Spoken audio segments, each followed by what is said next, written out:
Hola a todos, yo soy Enar, soy médico residente de Medicina Interna en el Hospital Puerta de Hierro y hoy vengo a hablaros un poco por encima y de forma poco técnica sobre las principales zoonosis en nuestro medio.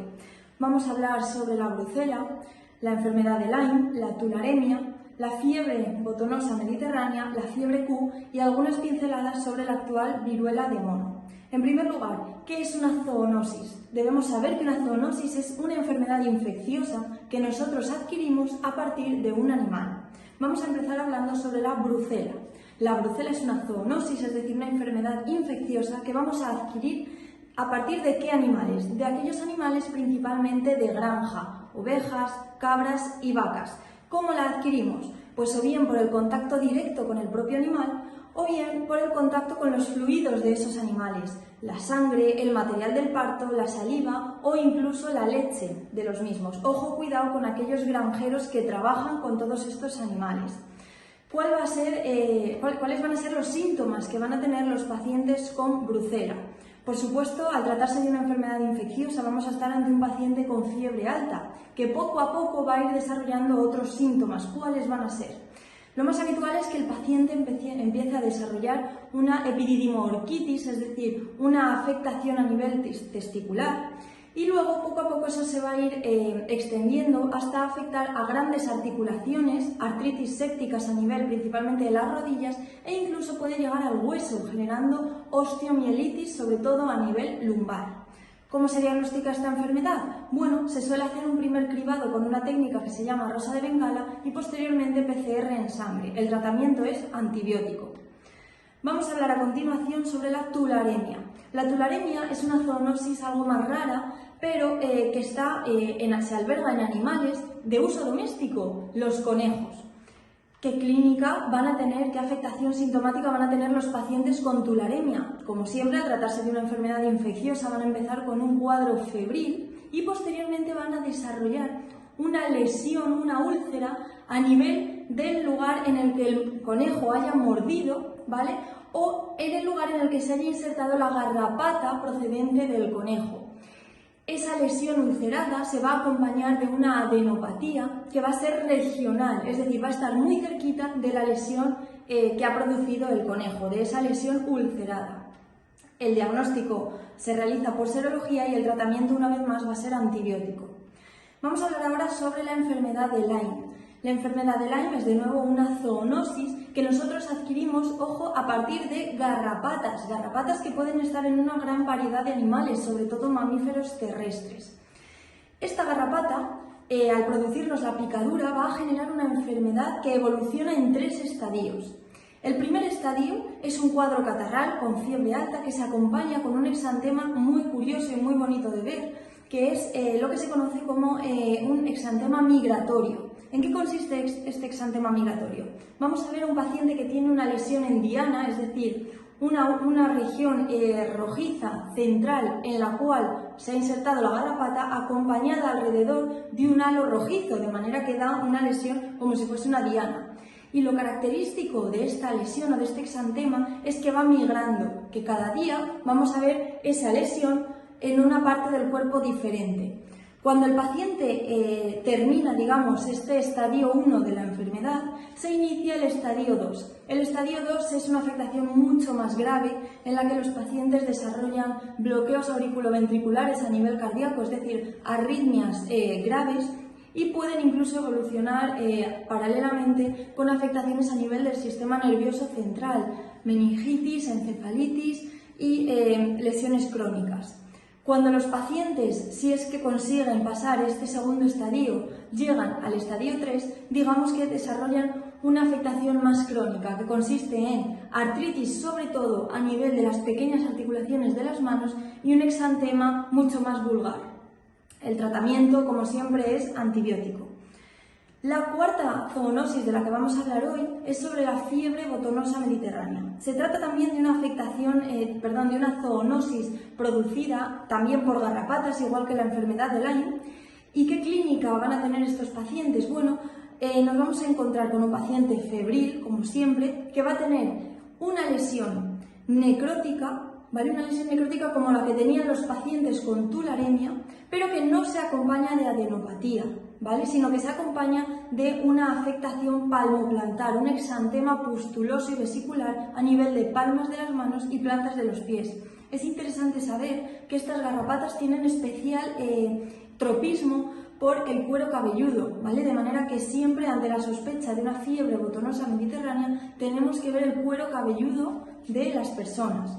El tratamiento, una vez más, es con antibiótico. ¿Y qué podemos decir sobre la fiebre Q? La fiebre Q, al igual que la brucela, es una zoonosis cuyo microorganismo, que de nuevo es una bacteria, se alberga en los animales de granja, especialmente en las ovejas. Se transmite por contacto directo con el animal o también mediante contacto a través de sus fluidos, como siempre, como hemos dicho antes, la leche, la sangre o el material del parto. De nuevo, ojo, cuidado con los granjeros. En este caso, ¿qué afectación o qué síntomas van a tener los pacientes con fiebre Q? Todo se inicia con un proceso febril alto. Durante meses los pacientes van a tener solo fiebre y poco a poco empiezan a desarrollar un cuadro consistente en una neumonía atípica. ¿Por qué atípica? Porque las neumonías habitualmente suelen afectar a un único pulmón, mientras que las neumonías atípicas van a presentar típicamente una afectación bipulmonar en los dos pulmones. Posteriormente empiezan a desarrollar un cuadro de hepatitis e incluso pueden, en los casos más raros, pueden hacer una endocarditis, ¿vale? Una endocarditis que puede involucionar a émbolos sépticos a nivel cerebral y periférico. El tratamiento, una vez más, va a ser mediante antibióticos. Por último, vamos a hablar sobre la actual viruela de mono. ¿Qué es la viruela? La viruela es una enfermedad producida ya no por una bacteria, sino por un virus, concretamente por un poxvirus. La viruela antigua, ¿vale? La que nosotros, por suerte, ya no conocemos, generaba una clínica de afectación cutánea con muchas vesículas, muchas pústulas, que posteriormente evolucionaba a una sepsis mortal. Muy pocos pacientes sobrevivían a ella. Esta patología, gracias a la vacuna, se consiguió erradicar entre 1970 y 1980. ¿Y de dónde sale la actual viruela de mono? La viruela de mono se produce también por el mismo virus, ¿vale? Una variante, pero también es un poxvirus, que realmente no es nueva. Este poxvirus ya existe en el mono desde hace mucho tiempo y realmente ya se han dado muchos casos de viruela de mono, o más técnicamente hablando del monkeypox, en otros países. Lo que pasa es que nunca había llegado a países desarrollados y de forma tan exagerada como ahora. ¿En qué consiste la viruela de mono? Bueno, se trata, como hemos dicho, de un virus que el mono lo pasa al ser humano, pero el ser humano también lo puede pasar a otros seres humanos. ¿Cómo? No se transmite igual la enfermedad del mono al ser humano que del ser humano al ser humano. ¿Por qué? Del mono al ser humano, la enfermedad puede contagiarse no solo por contacto directo, sino que también se puede contagiar a través de aerosoles, que son gotas tan pequeñitas que pueden viajar muchos metros. De manera que al hablar estamos soltando aerosoles y un mono que está allí, está emitiendo sonidos, me puede contagiar a mí que estoy aquí. El contacto entre seres humanos se produce por contacto directo, pero no por aerosoles, sino por gotas. Las gotas son mucho más gordas que los aerosoles, de manera que no viajan tanto. De manera que yo necesito tener un contacto mucho más directo y más cercano con una persona para que me lo pueda contagiar. En nuestro medio, la mayoría de contagios por viruela de mono que se están viendo han sido por contacto directo. ¿Cómo es este contacto directo? Se trata de un contacto directo piel con piel, de manera que si una persona tiene una lesión a nivel genital y yo toco esa lesión con cualquier parte de mi cuerpo, esa parte del cuerpo con la que yo he tocado la lesión es en la que van a aparecerme las lesiones de viruela de mono.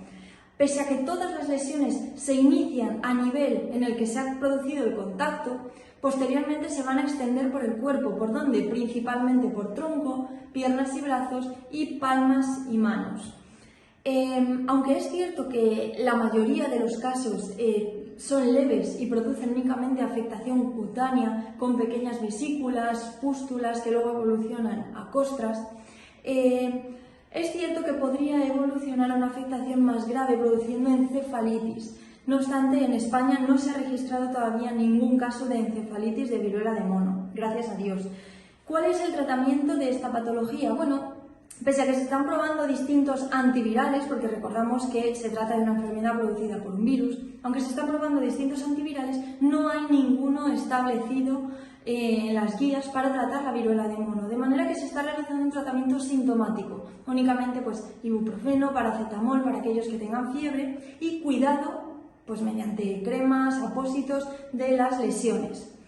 Debemos saber que las personas que están vacunadas de la viruela antigua, ¿vale? Gente pues, más mayor que nosotros, tienen un 80% de protección con la viruela actual.